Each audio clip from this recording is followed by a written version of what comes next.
ఇక ఐబొమ్మ రవి అరెస్ట్ గురించి ప్రజా గాయకుడు జయరాం గారు మనతోటి ఇవాళ లైవ్ లోకి వచ్చి మాట్లాడతారు. ఎస్ జయరావు గారు చెప్పండి, ఏమంటారు సార్ రవి అరెస్ట్ గురించి, అలాగే బెయిల్ రావటం గురించి? అందరికీ నమస్కారం అండి. ఒక సామాన్యుడిగా, సినిమా ప్రేమికుడిగా ఐబొమ్మ రవి మీద నాకు కృతజ్ఞతా భావమే ఉంది. ఎందుకంటే చిన్నప్పటి నుంచి సినిమా అనేది ఒక ప్రధాన వినోదం. మాలాంటి పేదవాళ్ళకి సినిమా అతి తక్కువ ఖర్చుతో వస్తే ఇంకా ఆనందం. అలాంటిది మాకు అసలు ఎలాంటి ఖర్చు లేకుండా థియేటర్లో కొత్త సినిమాను చూసే అవకాశం ఐబొమ్మ రవి ద్వారా మాకు కలిగింది. అఫ్ కోర్స్ ఇది పైరసీ అతను చేస్తుంది నేరమే అయినప్పటికీ మా కోణంలో నేను ఒక ప్రజా గాయకుడిగా చెప్పాలంటే, సినిమా అంటే మాకు చెప్పలేని క్రేజీ, ఎన్నిసార్లు చూసామో చెప్పలేను ఓజీ, సినిమా రిలీజ్ అయితే లేదు లేదు రాజీ, సినిమా హాల్లోనే మొదటి రోజంతా బిజీ బిజీ. సినిమా రిలీజ్ అవుతుందంటే ఎంతో ఉత్సాహంగా కేరింతలు కొడుతూ థియేటర్కి వెళ్తున్నాం, వెళ్ళేవాళ్ళం మేము చిన్నప్పుడు. 5 రూపాయలతో సినిమా చూసిన గురుతు, 500 నేడు500 రాదు ఒక్క టికెట్టు. సినిమాకి వెళదామంటే ఒక ఫ్యామిలీతో అంటే ఒక 500 సరిపోవడం లేదు. అంటే సామాన్యుడికి, మధ్యతరగతి ప్రజలకి సినిమా బాగా ఏంటని అడిగితే సినిమా ఖర్చు పెరుగుతుంది, బడ్జెట్ పెరుగుతుంది అని అంటున్నారు. కానీ వాస్తవంగా మనం కొంచెం డీప్గా ఆలోచిస్తే డైరెక్టరు హీరోకే 300 బడ్జెట్టు, డైరెక్టరు హీరోకే 300 బడ్జెట్టు, ఆ మిగిలిన దాంట్లోనే తలా కాస్త అడ్జస్టు.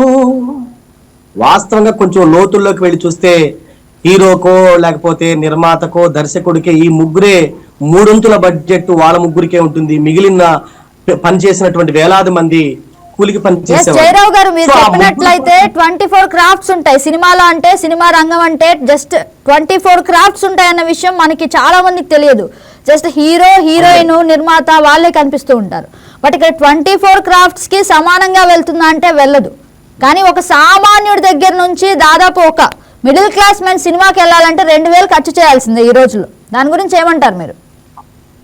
అవును మేడం, 2000 ఖర్చు అవుతుంది కాబట్టి మేము ఆల్టర్నేటివ్ గురించి ఒక పేదవాడిగా నేను మాట్లాడుతున్నా. 2000 ఖర్చు అవుతుంది ఫ్యామిలీ మొత్తం చూడాలంటే. ఒక పాప్కార్న్ కూడా కొనలేని పరిస్థితి అక్కడికి వెళ్ళిన తర్వాత. అందుకని ప్రజలు ఆటోమేటిక్ గా ఆల్టర్నేటివ్ చౌకలో ఏదైతే వస్తుందో దాని గురించి ఆలోచిస్తారు. సో అయితే ఇక్కడ నేను కోట్ చేస్తుంది ఏంటంటే, పైరసీ చేయడం నేరం కాదనబోము, ఏం చేస్తాం సినిమాలను చూడకుండా ఉండలేము. సో పైరసీని నేను వ్యతిరేకిస్తున్నా. సో ఇది కొంచెం రూటు రాంగే. కానీ నిజంగా మాట్లాడితే ఐబొమ్మ రవి మాత్రమే సినిమా ప్రేమికుడు. నాలాంటి సామాన్యుడికి కూడా సినిమాని దూరం చేయకుండా సినిమా చూడాలి, ప్రతి ప్రేక్షకుడికి సినిమా చేరాలని నిజంగా సినిమా ప్రేమికుడిగా ప్రవర్తించాడు ఆయన. అంటే ఆ కోణంలో చూసుకుంటే గనక ఒక్క మాటలో సినిమా లవర్ ఎవరంటే ఐబొమ్మ రవి అని నేను గట్టిగా నమ్ముతున్నా. ఎందుకనంటే ఖర్చేమీ లేకుండా సినిమాలను చూసేట్టు, ఖర్చేమీ లేకుండా సినిమాలను చూసేట్టు ఐబొమ్మ రవి మాకు ఇచ్చాడొక వెబ్సైటు, ఐబొమ్మ రవి మాకు ఇచ్చాడొక వెబ్సైటు. సో ఆ వెబ్సైట్ ద్వారా మేము ఎంతో కొంత ఆనందం పొందుతున్నాం. అయితే హీరోలు వాళ్ళు బాధపడడం సహజమే. అంటే ఒక ముగ్గురు కోసం లక్షలాది మంది ఎంజాయ్మెంట్ని, ఆనందాన్ని, వారి యొక్క ప్రధాన సాధన వినోద మార్గాన్ని మనం దూరం చేసుకుందామా అనేది నేను ఒకసారి ఈ ప్రభుత్వాలకు కూడా మనం ప్రశ్నించుకోవాల్సిన అవసరం ఉంది. ఒక ముగ్గురు రెమ్యూనరేషన్లు తగ్గించుకుంటే అత్యంత చౌకగా సినిమాని నాలాంటి సామాన్యుడికి కూడా చేర్చగలరు. కానీ వాళ్ళ ముగ్గురు రెమ్యూనరేషన్లు మాత్రం అలాగే ఉండాలి. ప్రజలు ఖర్చుతో కూడుకున్నటువంటి వినోద మాధ్యమాన్ని ఖర్చుతో కూడిందిగా ఈ రోజు ముందుకు తీసుకెళ్తున్నారు. ఒక చిన్న మాట అండి, ఏంటంటే మీరు ఏదైతే చెప్పారో నిజంగా అంటే పేదవాడు, మధ్యతరగతి వాడు అందరు సినిమాలు అయితే చూస్తున్నారు. కానీ మనం ఇంకొక రకంగా కూడా ఆలోచించాలి. ఇక్కడ 24 క్రాఫ్ట్స్ లో చాలా మంది సినిమా రంగం మీద బతుకుతున్న వాళ్ళు ఉన్నారు, బ్రతుకు నీడుస్తున్న వాళ్ళు ఉన్నారు. అలాంటి వారికి ఇదైతే నష్టం చేకూరుస్తుంది కదా ఈ పైరసీ అనేది, దాని గురించి ఏమంటారు మీరు? ఓకే, ఆ కోణంలో నష్టం చేకూరుస్తుంది. అలాంటప్పుడే ఈ సినిమాని ఆ ఖర్చుని ఏదైతే ఉందో ముగ్గురు మనం మాట్లాడుకుంటున్నటువంటి పెద్ద తలకాయలు ఎవరైతే ఉన్నారో వాళ్ళు తమ ఖర్చును తగ్గించుకొని దీన్ని అత్యంత పేదవాడి స్థాయికి, అంటే ఉదాహరణకి ఇప్పుడు నేను సినిమాకి వెళుతున్నా, కామన్ టికెట్ పెడుతున్నారు అంటే పేదవాడే ఉండడా, ఒక టికెట్ 500 అన్ని టికెట్లు బాల్కనీ నుంచి నేల దాకా 500 టికెట్లు అవుతున్నప్పుడు నా చిన్నప్పుడు 5 రూపాయల దగ్గర నుంచి 50 రూపాయల దాకా ఉండేది. 5, 10, 25, 35, 55. అంటే తరగతుల వారీగా ఆర్థిక పరిస్థితులకు అనుగుణంగా అన్ని తరగతుల వారు చూడడానికి వీలుగా టికెట్ రేట్లు ఉండేవి. ఇప్పుడు అంటే అందరూ ధనవంతులైపోయారా? సో అందరికి కామన్ టికెట్ పెడుతున్నారంటే ఒక మాటలో వాళ్ళు కూడా చెప్పకనే చెప్తున్నారు ఈ సినిమా ఖరీదైంది, డబ్బులున్న వాళ్ళకి ఈ సినిమా చూడడానికి వీలవుతుంది అని. అలాంటప్పుడు పేదవాడికి వచ్చే ఆలోచన ఏమిటి?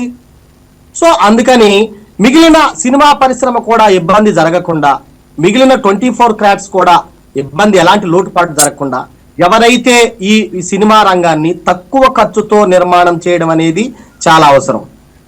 కాబట్టి మిగిలిన క్రాఫ్ట్స్ కూడా బ్రతకడానికి, వాళ్ళ జీవనోపాధి చెడకుండా సినిమా బతకాలి. సినిమా బతకాలంటే చూసేవాడు ఖచ్చితంగా ముందుకెళ్ళాలి. సినిమా చూసే అలవాటు ఎలాగో ఉంది. నేను థియేటర్కి వచ్చి చూస్తేనే కదా మిగిలిన క్రాఫ్ట్స్ కూడా బతికేది. కాబట్టి ముందు నాలాంటి సామాన్యుని థియేటర్కి రప్పించడం అనేది చాలా చాలా అవసరం. థియేటర్కి రప్పించాలంటే అక్కడ ఉన్నటువంటి సౌకర్యాలకి కానీ టికెట్ కానీ తక్కువ రేటులో ఉంటేనే నాలాంటి వాడు సినిమా కుటుంబ సమేతంగా సినిమాకి వచ్చి చూడగలుగుతాడు. కాబట్టి దాన్ని గురించి ఏదైతే ప్రభుత్వ పెద్దలు ఉన్నారో లేకపోతే సినిమా పరిశ్రమలో ఉన్నటువంటి పెద్దలు ఉన్నారో ఆలోచించాలి.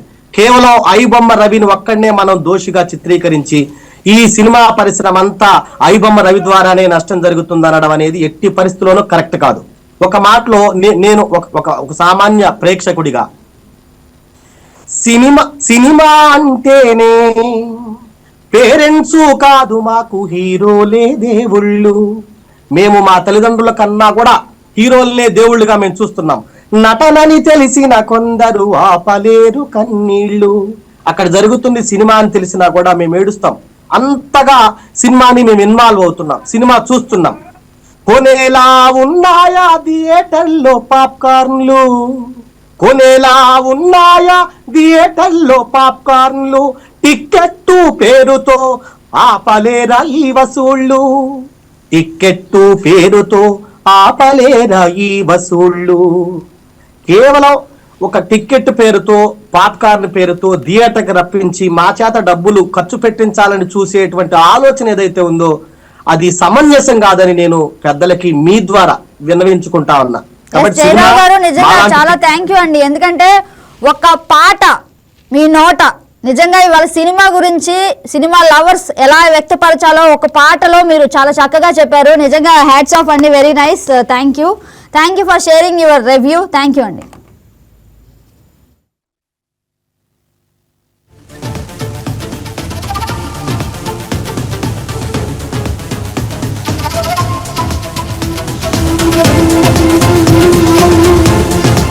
ఈ వీడియో మీకు నచ్చినట్లయితే లైక్ చేయండి, షేర్ చేయండి, మా ఛానల్ కి సబ్స్క్రైబ్ చేయండి.